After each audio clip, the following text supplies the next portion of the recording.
Today we will talk about the wave equation in one spatial dimension. Recall that I defined the wave equation by means of the Lambertian operator, and this operator had the following form depending on the dimension. But what I used as a dimension was the space-time dimension. Today we are talking about something which I called spatial dimension, so let me comment about this. So here is a space-time dimension, and here is spatial dimension, and here is the form of the operator box, or the Lambertian, right? So when I was talking about dimension when introducing the wave equation, I was using space-time dimension, which if it was 2, then this space-time had coordinates x and t, where x was a coordinate representing the space and t was a coordinate representing time. So when space-time dimension is 2, the spatial dimension is 1, and the coordinate responsible for parameterizing this dimension is called by x, and therefore the Lambertian operator looks like second partial of dt squared minus second partial of dx squared.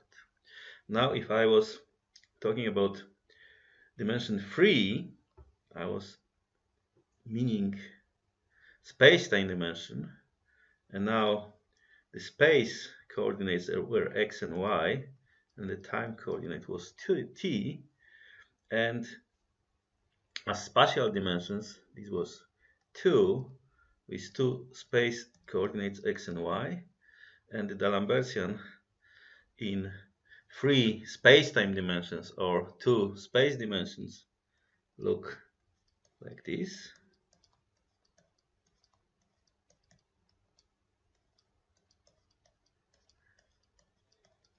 And finally, when the space-time dimension was 4, then we have 3 space coordinates x, y, z, and the time coordinate t. Spatial dimension was 3, and the spatial coordinates are x, y, z, and the Lambertian looks like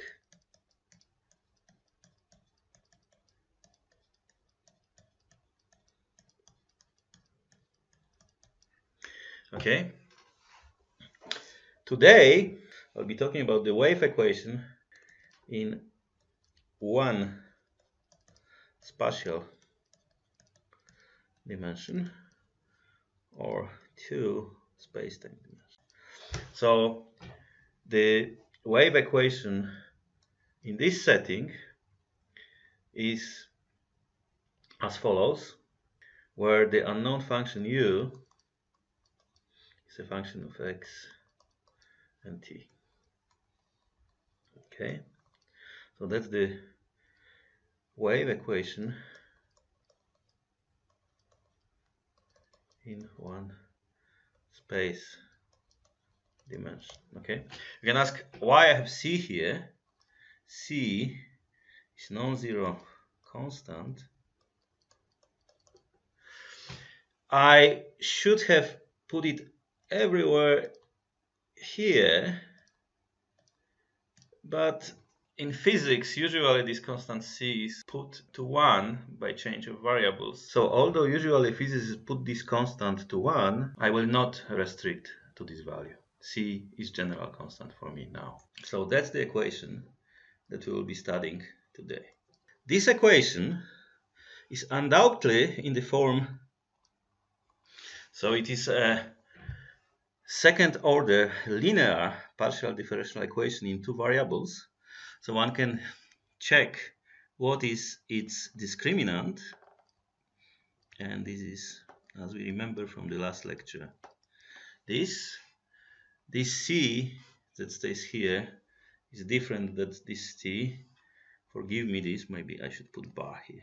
Okay, so it's like this, and in our case, A, as we see, is equal to 1, B is equal to 0, and this C bar is equal minus C squared. Therefore, this discriminant is 0 minus 1 times minus C squared, which is equal to C squared, and it's definitely greater than 0 because we assume that C is not equal to 0.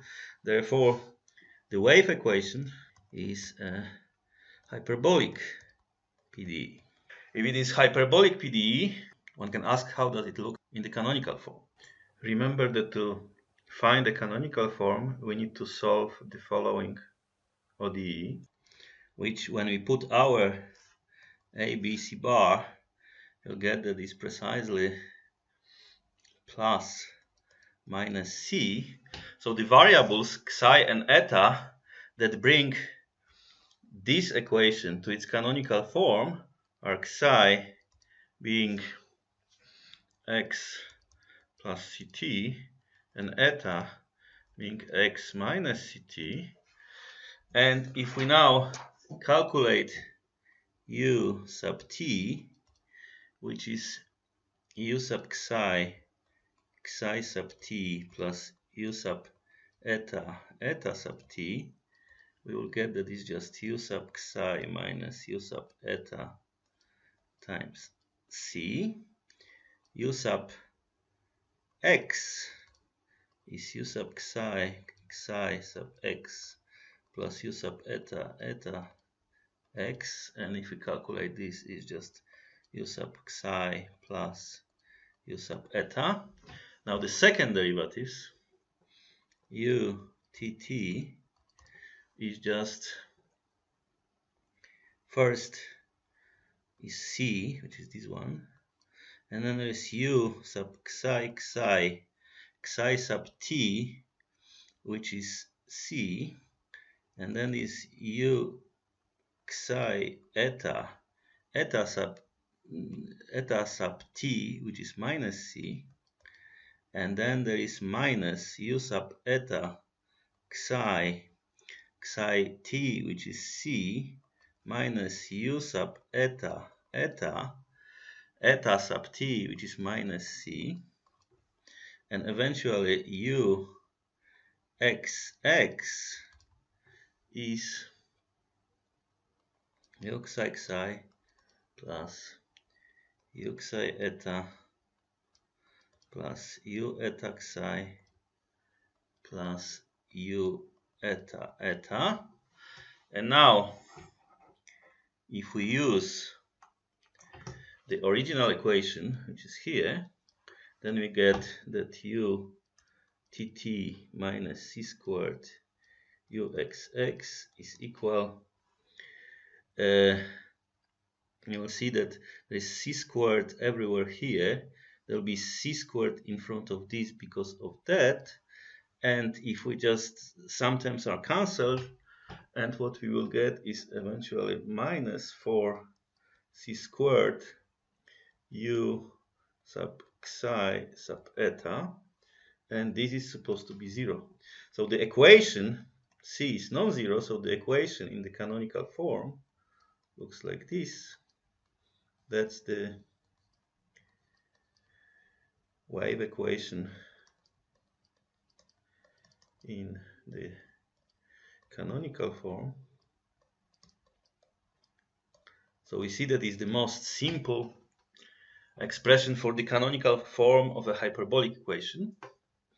And obviously, this equation as a general solution has a solution of u being arbitrary differentiable function of psi plus arbitrary differentiable function of eta. So f and g are differentiable functions. Actually, it is enough to be that they are just like twice differentiable. So fg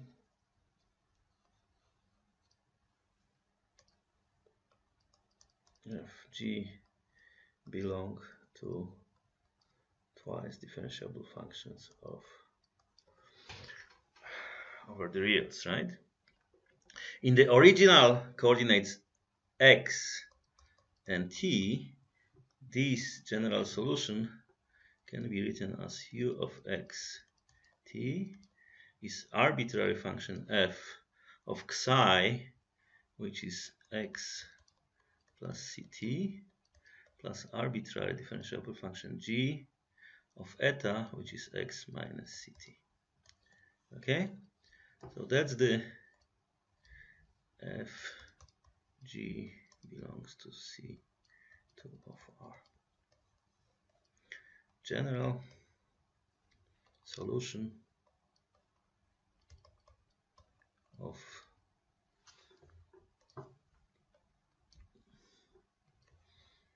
the wave equation in one spatial dimension. Okay, let us interpret this solution. So we have our equation, that's the wave equation, and here it is solution, right? Now, how to interpret this solution? Clearly, there are two families of solutions. One family corresponding to the choice of function f, and the other family corresponding to the choice of function g. Let us concentrate on solutions in which this function f is not present. So definitely this function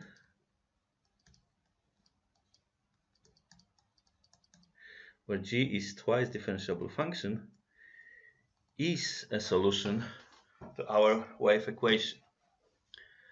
So what this solution tells us. So let's see how the tx plane looks like. So there is x here, there is t here, and on this tx plane there are these lines along which this solution is constant, and we see that this solution is constant along the lines x minus ct equal constant, and these lines are nothing but straight lines on the tx plane or xt plane whose slope is c, for whom this angle alpha here is such that tangents alpha is equal to c. Okay, so these are the lines along which the solution u of x and t is constant. So suppose that we have an observer at point x0 sitting here on the line x, on the real line x, right? So there is a guy standing there, and suppose that this guy at the moment t equals 0, because that's t equal to 0 line, at the moment t equal to 0, he sees the value of this function, which is just u of x0 at 0, which is nothing but g of x0. So now suppose that we want to know which observer will see the same value of this function of our solution at some time t0 greater than 0.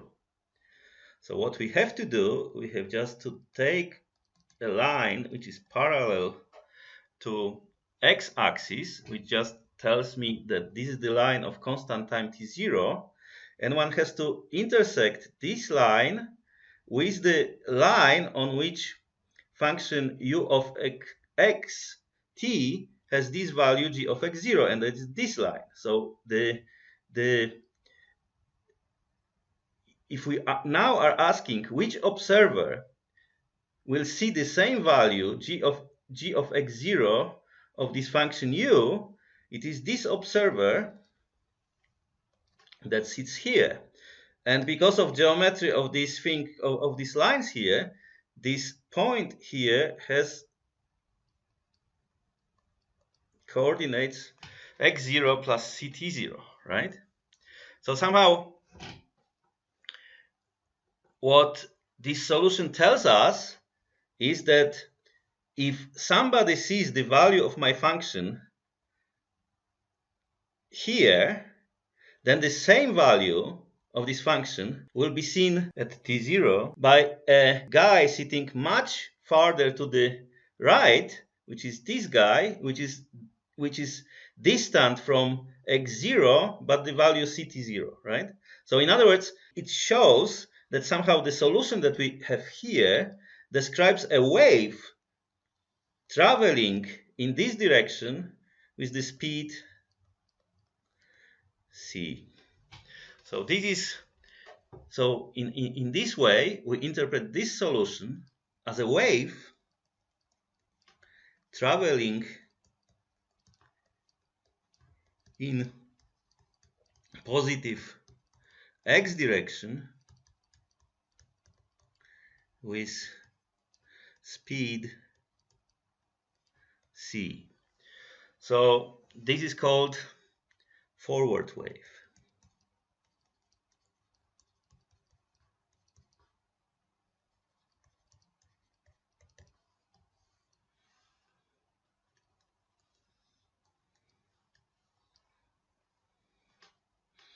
So this solution gets interpretation as a forward wave. It is a wave traveling in positive x direction with speed c.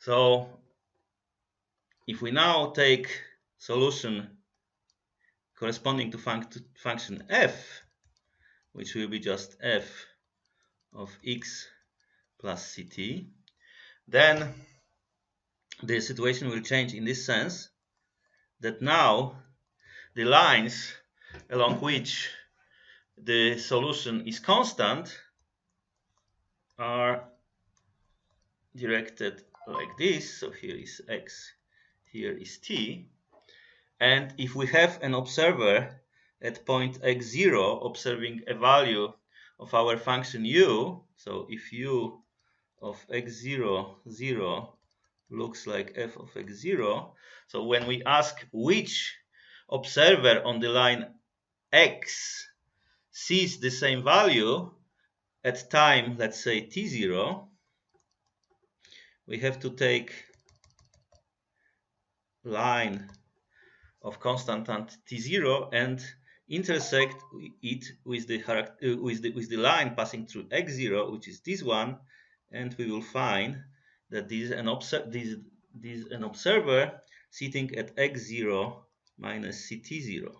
So in other words, now at t equals 0, the wave has value, some value at point x0, and then the same value at later time t0 is in here. So this wave is traveling to the opposite direction. So these solutions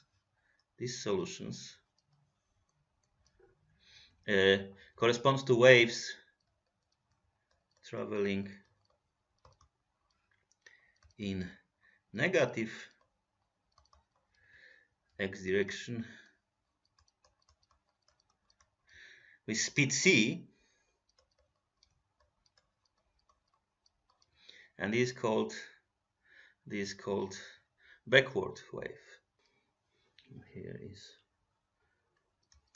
forward wave. So let us return to the general solution. So here is our equation. The most general solution is given by backward wave plus superposition with the forward wave. And now we want to extend this solution to more general functions than from the class C2R. Okay, so that's what I want to do now. So if I restrict to the solutions in the class C2R, this is the most general solution when the functions f and g are from C2R. But now it is convenient to consider functions like this, but with f and g being more general. So now consider f and g more general, and what I want to consider is that f and g are only piecewise continuous.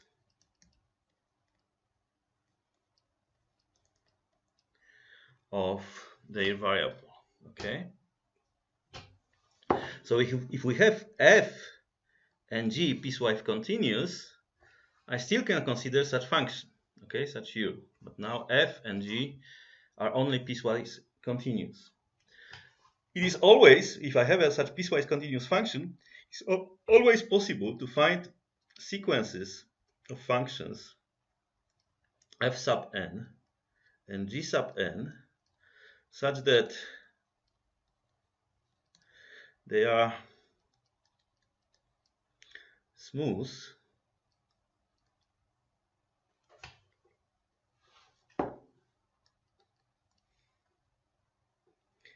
and converging to f respectively and g uniformly on every bounded and closed interval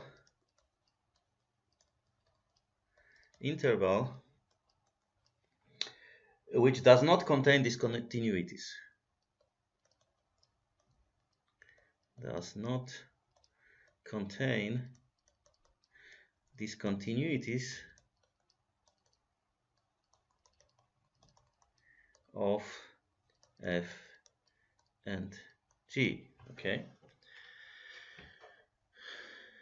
Now a function un of x of t being fn of x plus ct plus gn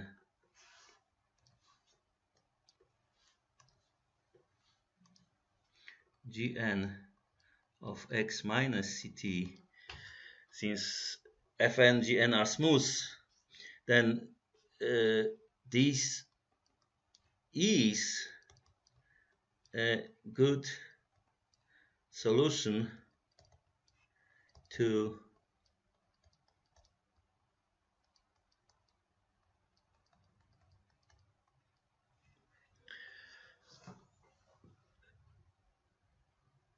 but their limit when n goes to infinity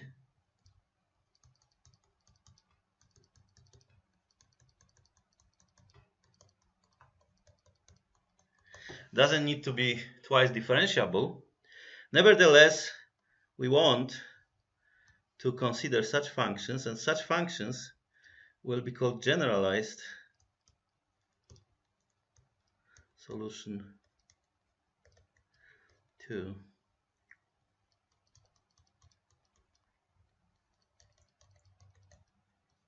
okay. Now let us come back to the general situation. So remember that we have this variables, the new variables in which the wave equation takes the canonical form, which was just psi equals x plus ct and eta equal x minus ct, and we can consider the lines that x plus ct, that psi is equal constant or eta is equal constant. And we already saw these lines. These are those lines along which either the traveling forward or traveling backward wave is constant. So these lines, which are either those where eta is equal constant, or these where psi is equal constant,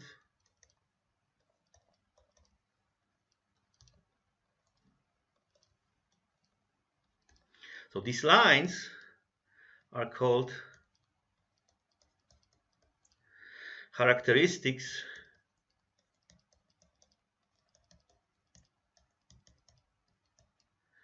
of the one-dimensional wave equation. These straight lines with the slope c or minus c on tx plane are called characteristics of the wave equation. Okay. Now, assume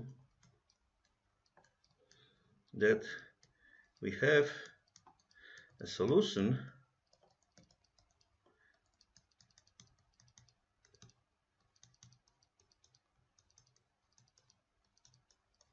of the wave equation which is not smooth at some point on xt plane.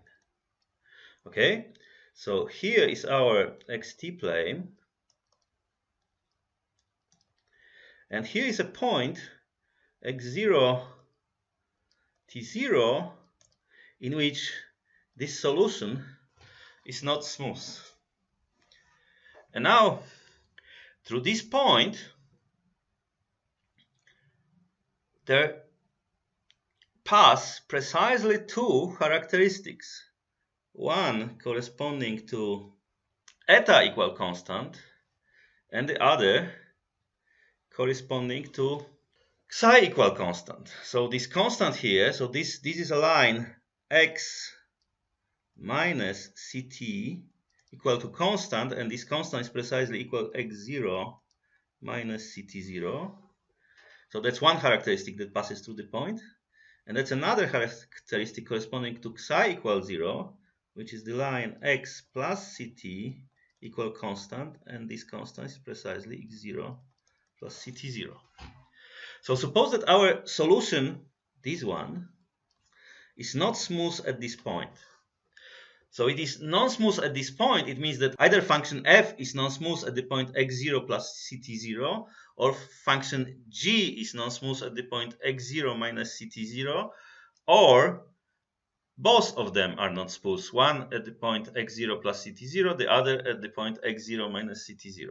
So if we are at some other time t greater than t0, then at this time we will cross these characteristics in precisely 2 points. And because the function f perhaps is non-smooth at point x0 t0, therefore it is non-smooth on the entire line like this. So likewise, because function g is perhaps non-smooth at x0 t0, therefore it is non-smooth along this entire line. So if we are at the point of time t greater than t0, we may encounter one here, or two singularities of the solution. So what we just observe here is that for the wave equation, if there is a singularity at some point, this singularity propagates with the constant speed along the characteristics. So a singularity of the wave equation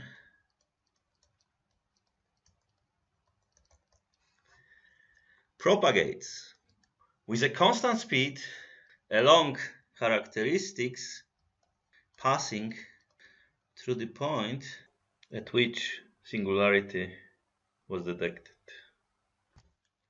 This property of wave equation is typical for all hyperbolic equations.